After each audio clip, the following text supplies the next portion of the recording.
My name's Ashley Rose. You can call me Ash if you don't know who I am. I guess I'll give you a brief introduction because this is my channel. I'm a writer, a streamer, an artist, a journalist. I guess those are kind of all pretty much the same thing. An interviewer. And yeah, that's me. You can catch my interviews on distortion.media. No relation to this topic at all. So this, of course, is my channel. This is just my personal channel. This is just something I decided I wanted to start doing. Something I used to do on Instagram Live a lot is I would film myself getting ready for interviews, just doing my makeup, talking, shooting the shit in so many words. And of course, just talking about different stuff. So if you like alternative music, anything alternative, rock, goth rock, post-punk, punk, horror punk, horror movies in general, anything like that, anything historical too, and makeup, make sure you subscribe. I would really appreciate it. And of course, like the video. But yeah, anyways, so hi, how are you? It's nice to meet you. Welcome to my channel. And of course, this is sponsored by Vampyre Cosmetics. You can actually get 20% off if you use my code. The link will be in the description and also on my channel. And of course, you can follow me on all social media. You'll find everything there. Now, I won't be directly showing you the makeup that I am using, but if you're interested in it, it'll be in the description. So today, I wanted to discuss something that's, some band history. Just we're gonna do a summary of it all while I do my makeup and stuff. If you read the title, as you can guess, we're gonna talk about Social Distortion, the band. Now, that's in no reference or relation to my work platform at Distortion Media, but it is a band near and dear to my heart. And also, we are celebrating the anniversary of Mommy's Little Monster. Photos and references, they will be in, as we say in sports entertainment, picture-in-picture action. So you'll see it on the side, either on this side or this side, whichever way it's going to be in the edit process, but you'll see it as far as what we're talking about. Now, Social Distortion was started in 1978 in Orange County with the singer Mike Ness, a familiar name, absolute legend, with Casey Royer and Dennis Donnell. Those would be the first members. The name Social Distortion actually comes from the distortion pedal. Now, it has been, reported that Mike Ness was not the best guitar player. He only knew like 3 strings or 3 chords. Not 3 chords. Strings, what am I saying? Chords. And I think that's the case with all punk bands. I honestly think that's the case. Everyone starts off with 3. So there you have it. Off to a good start already. Their albums would, of course, be Mommy's Little Monster, entitled Social. Well, actually, it'll be Prison Bound, then the self-entitled album, Social Distortion, Somewhere Between Heaven and Hell, White Light, White Heat, White Trash, Sex, Love, and Rock and Roll, Hard Times and Nursery Rhymes. So let's just do what we can, talk about what we can here. First, let's talk about, they didn't originally start off with their known logo, which is Scully. And that is a skeleton wearing a fedora, smoking a cigarette, and holding a martini glass. The reason that's why Mike Ness selected that logo later on was because it was actually on a flyer for a New Year's Eve party. And he thought, what a perfect representation of the party of life and death. That's just it, they get it, which has become a known icon in music and in, just punk in general. And Social Distortion is has so many it has such an eclectic fan base. There's so many different types of people, subcultures that you could see attending to see Social Distortion, which it's always very fascinating to me. I first saw Social Distortion when I was 18, around 17 and 18, actually. And I would actually see them play almost every year, sometimes twice a year, if I was lucky, or in my state or in my area. Now, I am a lot older than I look, so we're talking about 2005, 2006, roughly from that time frame. So that became just a known logo everywhere in general. Now, Social Distortion would release a 7-inch on Posh Boy Records in 1981 called Mainliner and Playpen, consisted with like a handful of songs. So from there, that is actually when things really start picking up for Social Distortion. And Another State of Mind, of course, would be written on Another State of Mind tour, which is actually a known documentary. That was one of the first, I guess, documentaries you could say as part of the subculture that I saw. I know a lot of people saw like Decline of Western Civilization, and that had like Darby Crash in it. And it had, other bands. But with me, the first one I believe I saw that I could think back that I saw was probably Another State of Mind. And definitely go check it out. I won't go too into it, but they would, tour and everything. And it's just basically going over the tour, and then Social Distortion would eventually end up leaving the tour halfway through the documentary. I want to say it was halfway through. Might have been a little bit more, but I want to say like I'm estimating, if I can remember, it was half. But still good documentary. Go check it out. From there, you would, of course, Mommy's Little Monster would come out, and it would have the tracks Another State of Mind, Mommy's Little Monster. After that time period, Mike Ness, this is on record and file. This is what I'm saying is nothing new. He would struggle with a lot of addictions, whether it be substance and drinking. And from there, he would land himself in and out of jail, rehabilitation, and he would eventually become clean from that part of his life. Eventually. And that would actually be the most difficult times for Social Distortion as a band. Because they're, you know, you had, one of their former drummers there, and you had pretty much Dennis was still there too. I believe Reese was the drummer at the time. So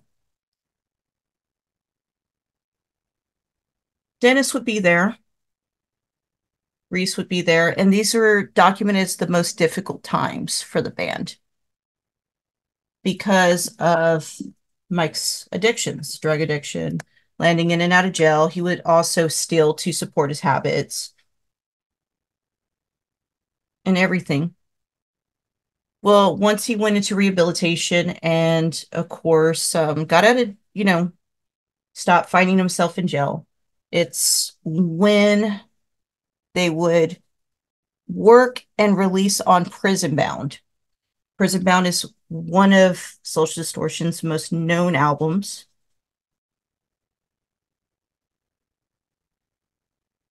And From there, that's going to actually lead us into the self-title. Self-title album.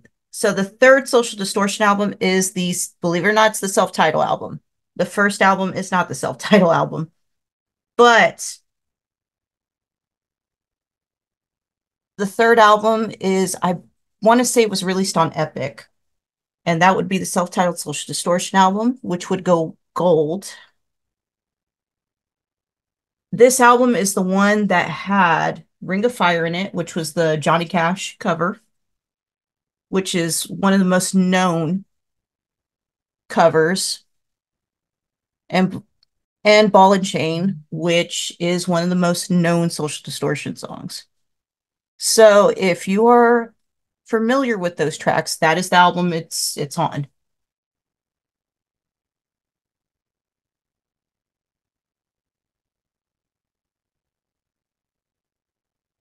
After that, the next album would be Somewhere Between Heaven and Hell. You know, roughly, Mike was really getting his life together. He was really wanted to take the band thing serious. Oh, and also the self-titled album, there was the artwork. Mike just wanted something that resembled something he was into. And he had brought some images. I'm not sure exactly what images they were. They were from, you know, just magazines and stuff that he wanted. He really wanted it to depict the style he was going for, you know, as far as what he idolized and what he enjoyed, you know, as a musician, as, you know, someone that was very eclectic. However, there was some copyright issues, and he would state that the cover art for that album, they would have an agent that didn't know who Social Distortion was and what they were about. And she just didn't get it. She did not get it. So due to the copyright restrictions of those photos, they would end up with the illustrations, which is exactly was suited and actually fit them as well.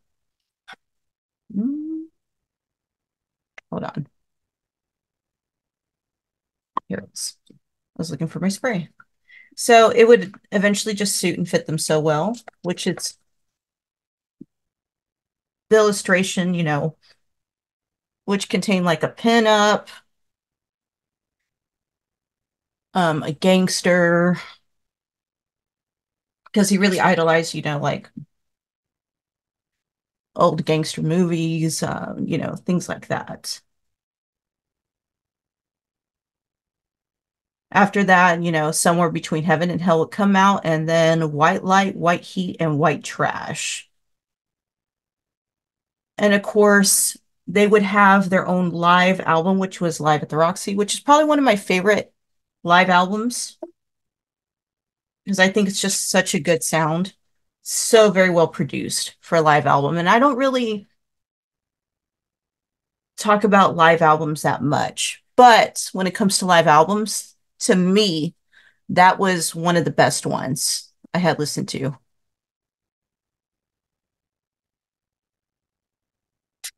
And the great thing about that live album is you really get a sense of what Social Distortion is about.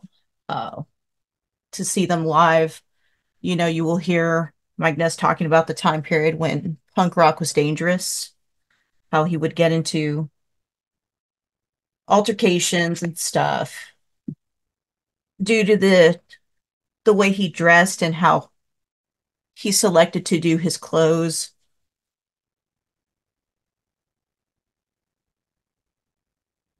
That's when he would say it was dangerous for the time.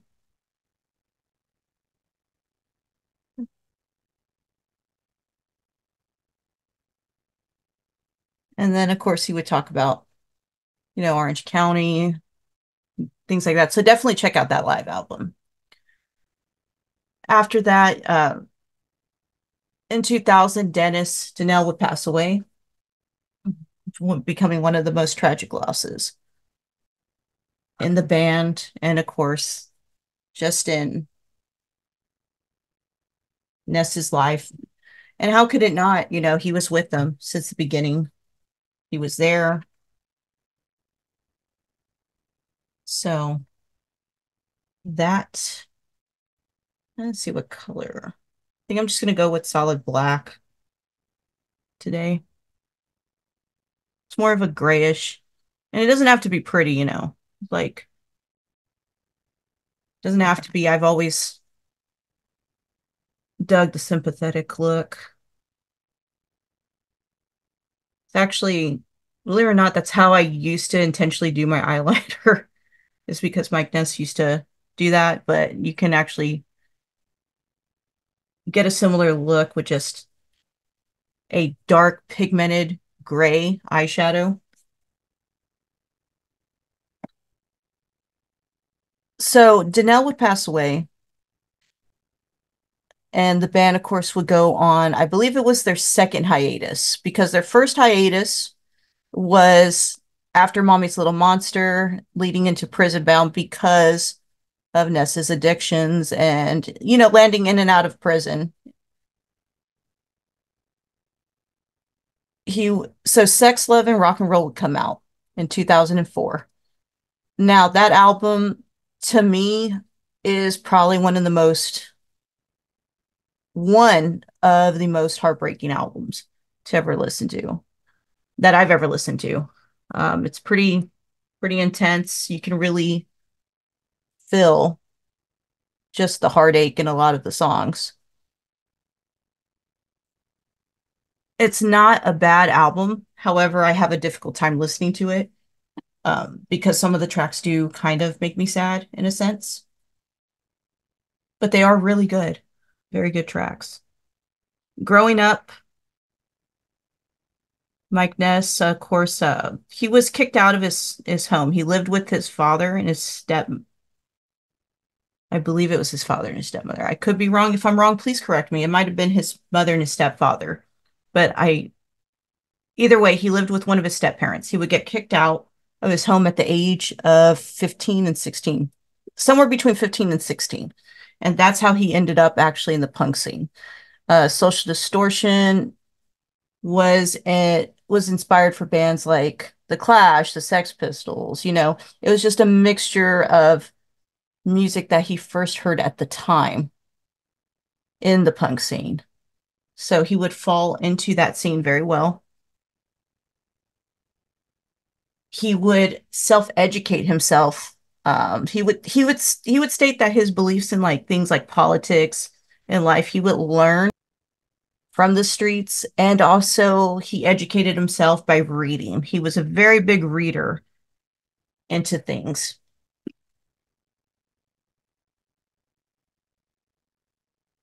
Let's see, what color am I going to go with? This I don't need. Let's go with this blue here. But yes, he educated himself by reading, and that's where most of his education came from, and his knowledge of the world and just songs. Now, he always said that his songs were not about preaching not to do drugs, not to drink. They were all about his hard times, his difficult times. I had to make sure I didn't have eyeshadow on my shirt. His hard times and his difficult times. But they were never meant to be preachy. The lesson that he always said about his songs and everything. And this can actually go towards life. This could be about anything in life too. And that's my true belief too. If you want to play, you got to be willing to pay. And that's with anything. There is a positive and a negative effect on anything when it comes to just life in general. That's just the basic laws of the universe and how everything works. And just the world. Everything has a positive and a negative effect. And that's what the basis of his songs were about.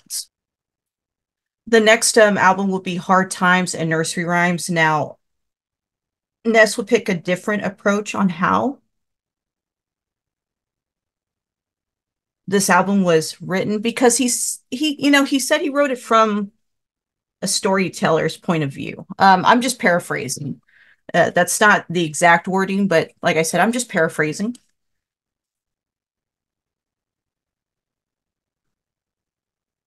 It was more from a storyteller's point of view because he thought that people actually were tired of hearing about, oh, Mike Ness's hard times. Oh, his hard times, oh, we're another song about Mike Ness's hard times in life, which that's not the case at all.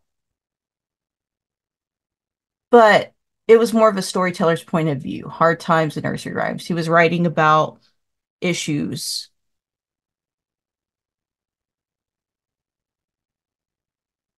just in the current state of the world and things and just how everything works.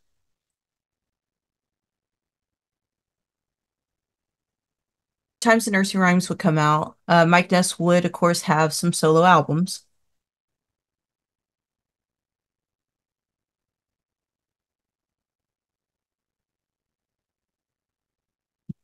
He would have a couple of solo albums, and they're pretty decent. It's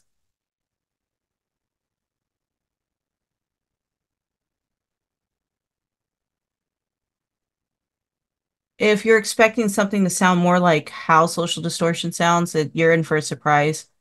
It's not, but they're solid albums. They're good.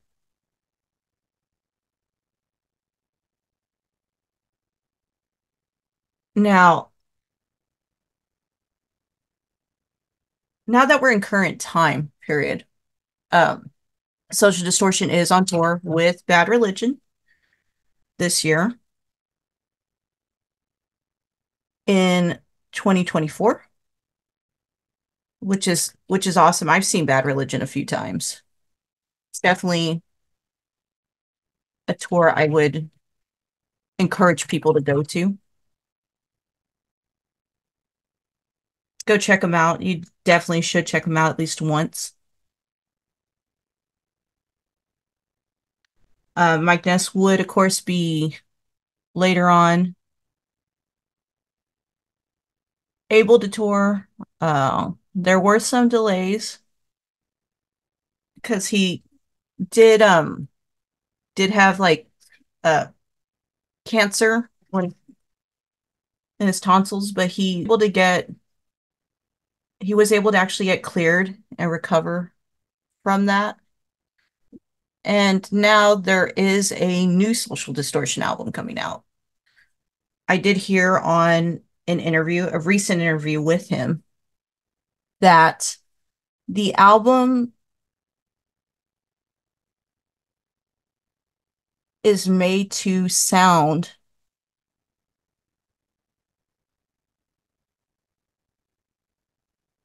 close to the earlier days of Social Distortion. And we're talking about,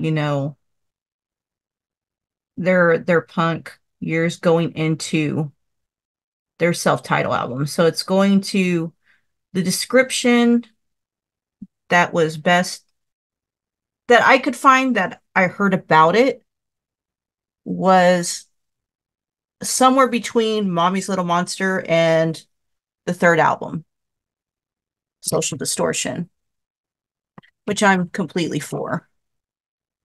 I think we could all use the refresher. And it's going to be nice to see a new album.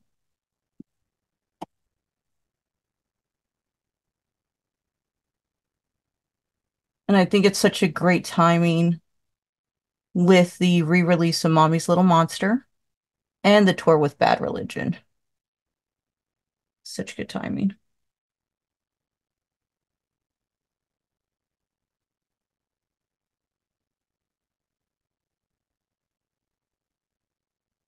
Now, this video is a little bit shorter than I anticipated, but I just wanted to run through a few things. Some of my favorite tracks from Social Distortion are Another State of Mind, of course, would always be one of them. I know people would think maybe Mommy's Little Monster, but it's not necessarily my most favorite one, but I definitely do like that song. I like that track. Let It Be Me, So Far Away is also one of my favorites.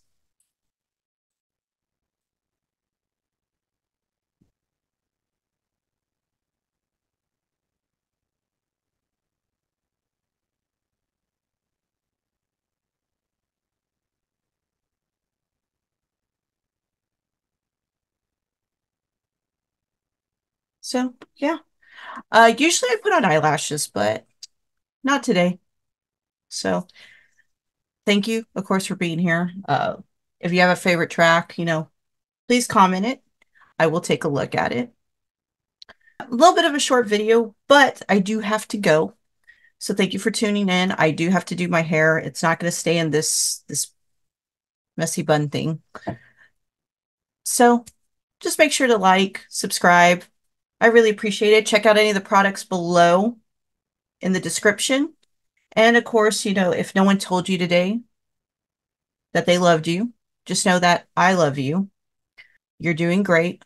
I am the universe. The universe is you, and you are just as much universe as me. And if you didn't accomplish anything today, that's okay. There's always tomorrow. So I do have to go. So later.